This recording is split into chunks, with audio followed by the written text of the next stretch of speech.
Okay, so today I'm making paneer. I'm doing a saag paneer for tea, and these are the bits that you're going to want. You're going to want some whole milk, vinegar, measuring jug, large saucepan, a decent conical sieve to strain into, a jug to obviously strain, and you're going to want some cheesecloth, some muslin. I've got 3 pieces there. What I'm going to do is I'm going to measure out 3 pints of milk into here and get it on to heat up. Okay, apologies for the noise, got the washing machine on. So I've got my 3 pints of fresh whole milk, blue top, just standard blue top, stuff straight out of Sainsbury's, Aldi, Lidl's, wherever. 3 pints of, and we're going to bring that up to the boil. Okay, so that's slowly coming up to the boil. We're going to give it a stir. And what I'm going to do is, this is cheap malt vinegar from Lidl's. I've used lemon juice, but you do tend to use a lot of lemon juice unless of course you're using fresh lemons, in which case you need to go through 2, maybe 3 lemons just to get it to curdle properly. Whereas vinegar, it's a couple of tablespoons and it's cheap as chips. So what we're going to do is we're going to add these in 1 tablespoon at a time and watch it separate the curds and the whey. Once it's separated fully, we're going to put it into the sieve with the muslin, and then we're going to rinse it thoroughly so the malt vinegar flavour will be gone. All of the vinegar gets rinsed out of the final cheese. At this time, while it's boiling up, you can add any flavourings that you want to put in there. I've used coriander, chilies, garlic. What I would suggest you do is you blitz it if you've got a mini food processor or chopper, completely blitz it up and then add it in there as fine particles. Otherwise, you don't want big lumps in there, otherwise the cheese won't set together and you'll end up with nasty crumbly paneer, a bit more like cottage cheese than it is paneer. Right, as you can see, this has just started to come up to the boil. You can see the steam coming off of it. I've got it on a medium high heat. I don't want to burn it if I can help it. Not least, somebody's got to clean the pan. Right, so it's starting to heat up. We're going to knock it down a little bit. Again, we don't need it roaring, but we do need it on the boil.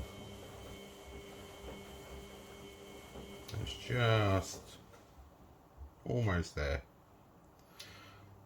Okay, I reckon we're good. Right, so we're going to take a tablespoon measurement and we're going to do 1 at a time of the vinegar.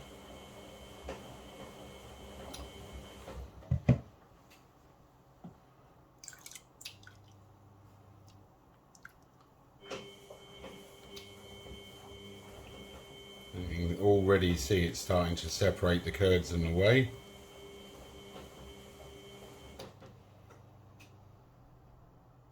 We're going to give it another tablespoon. And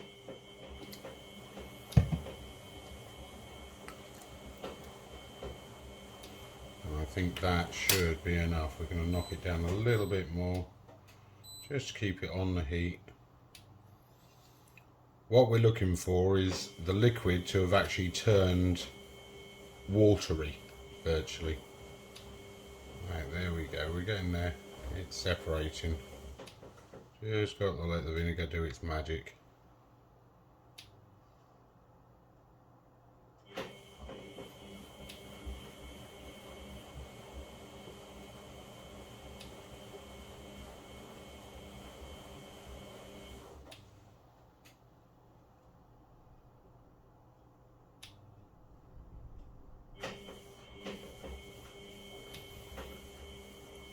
After we've washed it and it's in the muslin and squeezed out, what I'm going to do is I'll give it a weigh at the end and we'll see how much paneer you actually get out of 3 pints of milk. I think I'm going to give that another tablespoon, just for good measure.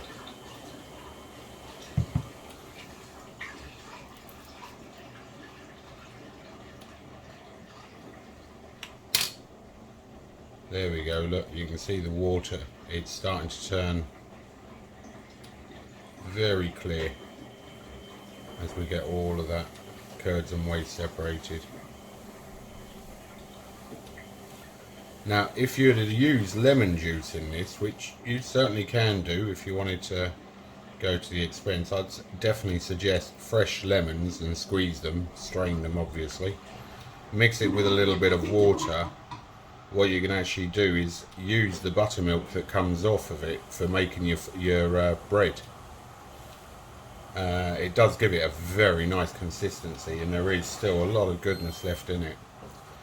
Right, so I'm going to move this over to the sink now and start straining this. As you can see, we've got nice curds. The whey's separated, it's very clear. Right, let's move over to the sink and give it a good rinse off. Right, so I've got the colander set up in the sink. I'm just going to pour this in here into the muslin, try and keep it from folding over. There we go.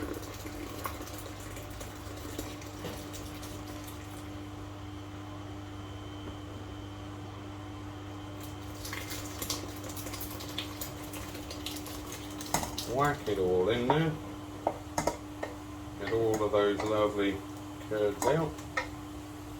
I'm going to give this a rinse with some water.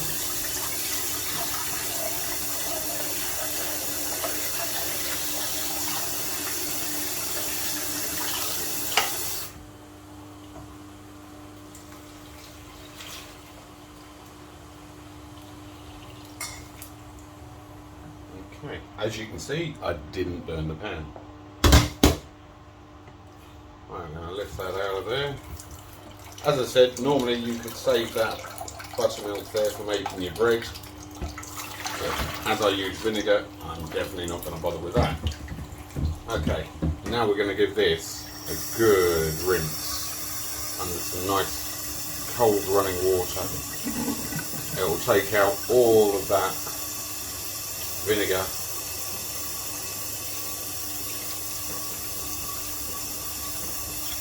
Just make sure to thoroughly rinse it off.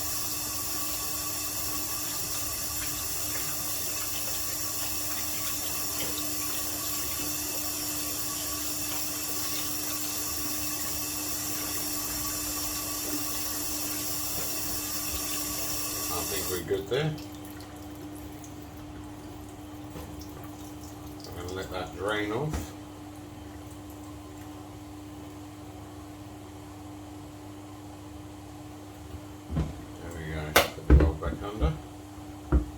Now we've got it drained, gather the corners of your muslin together.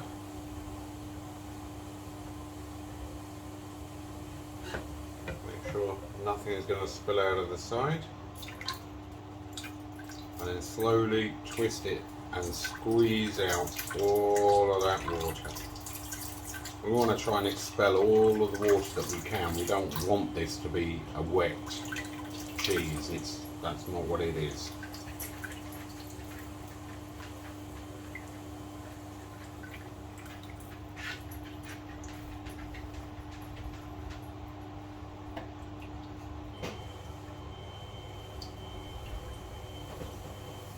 Okay, now what I'm going to do is something a little bit, you need to get this pressed. So we need to squeeze out as much of this water as we can. And the way I'm going to do it, I'll show you my setup.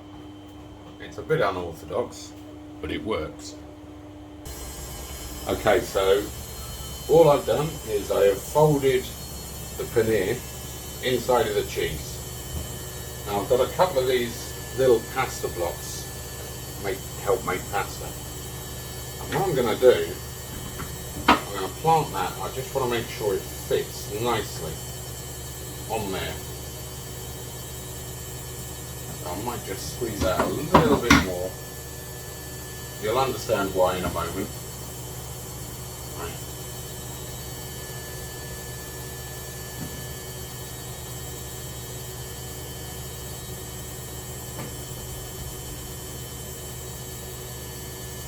There we go.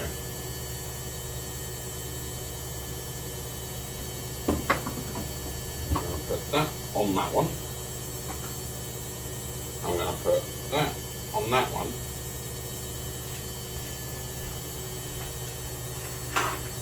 And then because I'm a man and I'm lazy,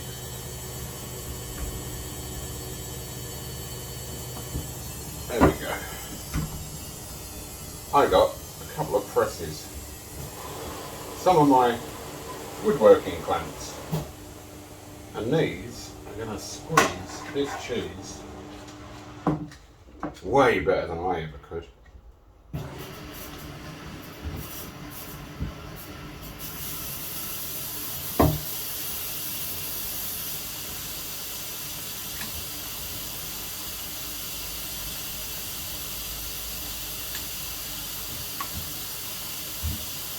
There you go, you can see it coming out.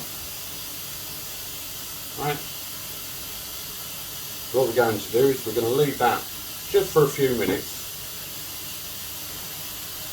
About 20 minutes while it squeezes out the excess water. I'm going to come back every now and again and just give them a clamp up a bit more.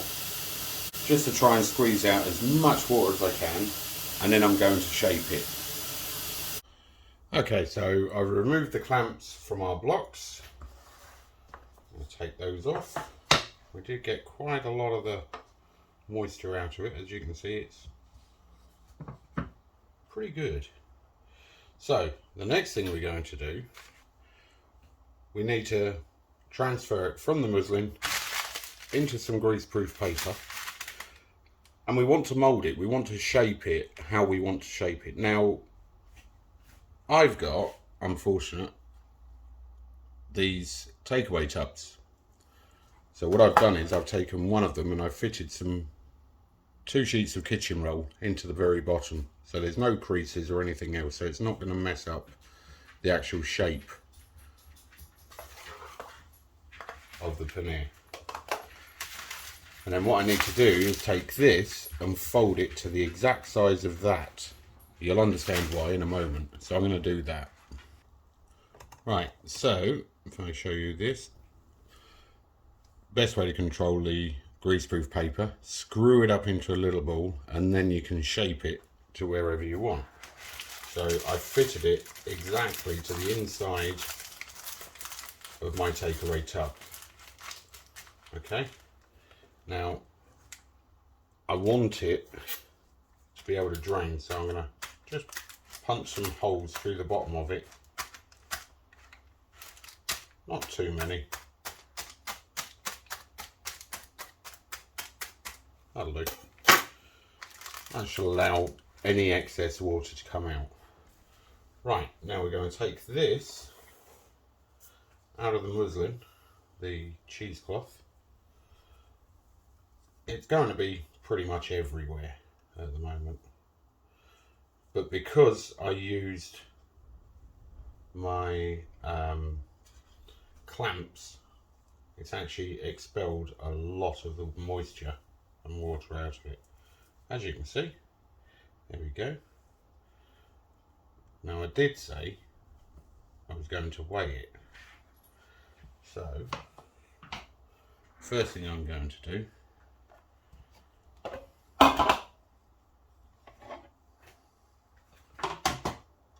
I'll get my other tub.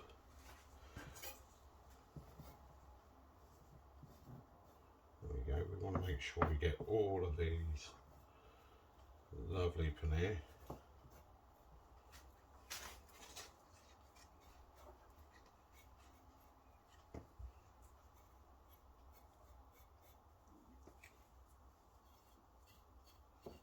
Make sure nothing's stuck onto the muslin itself, all free flowing.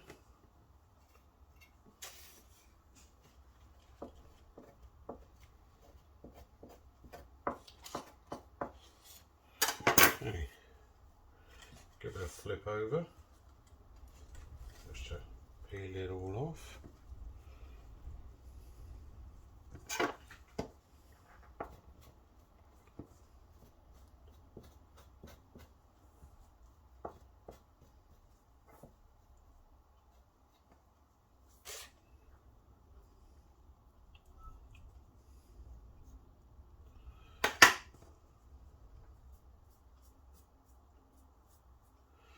Right, I'm going to tear the weight off on that. That's now to 0. I'm going to transfer this into here.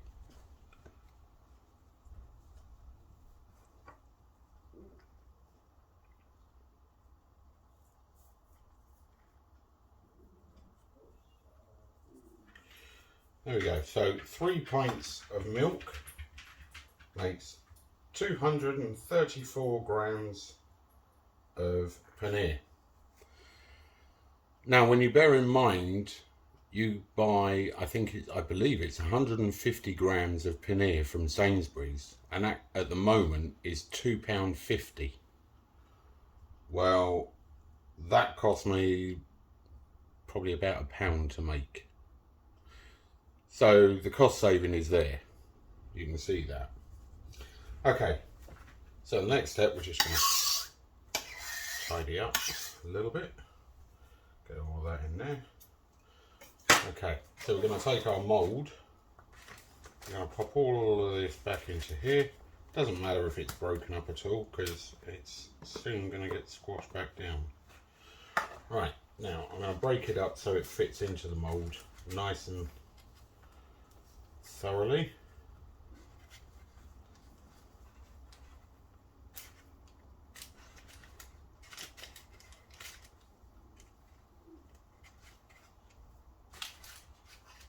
So make sure any voids are filled, like the corners.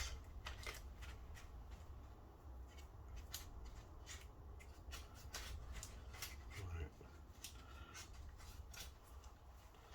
Now that should give me a decent block of paneer to work with and cook.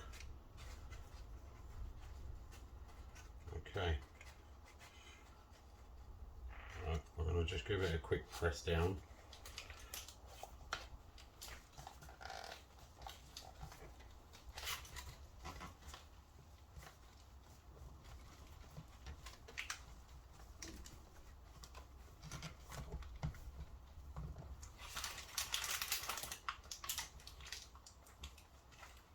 And hopefully it doesn't stick. There we go. Take any excess off. Put that on. Right, now, nice and carefully, we're going to fold that side.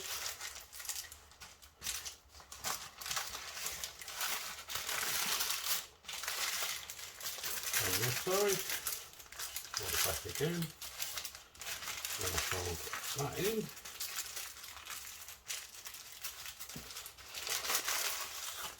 And that in. Now, I really want to keep some pressure on that. So what I'm going to do is I'm going to put that in the fridge. And I'm going to use a heavyweight pestle and mortar. Well, just the mortar. Nicely in the middle, and that will keep a decent amount of pressure. And I'm going to put that in the fridge for around about, where are we at? 12 o'clock. It'll be in there for about 4 hours, and that hopefully should set really nice enough for me to be able to cut it into little cubes and then fry it off and use it in my saag paneer. I'll try and leave a link in the description down below for Latif's saag paneer, which is out of this world awesome. Hope you enjoyed the video, and if you did, like and share and subscribe if you want. Thank you. Bye bye. Okay, so it's been sat in the fridge now for 4 hours, heavy weight. Get the weight off of it, get that over there, pull it out, let's see what happens. Get out that bloody mould. There we go. Right,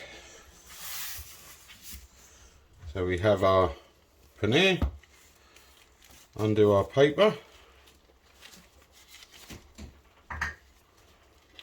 There we go. We got some little bits on the edges, but I'm not overly fussed about those.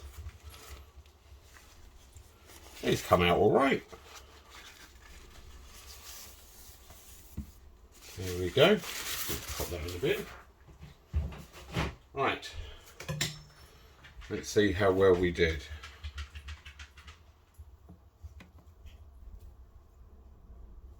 Now I want little cubes for the saag paneer.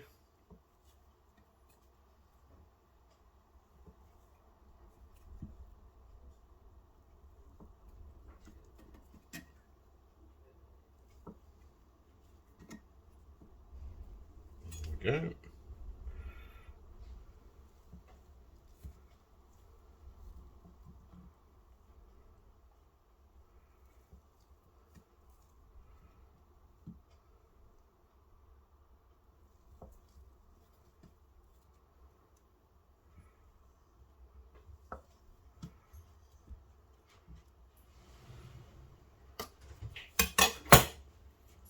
Take the ones in the middle.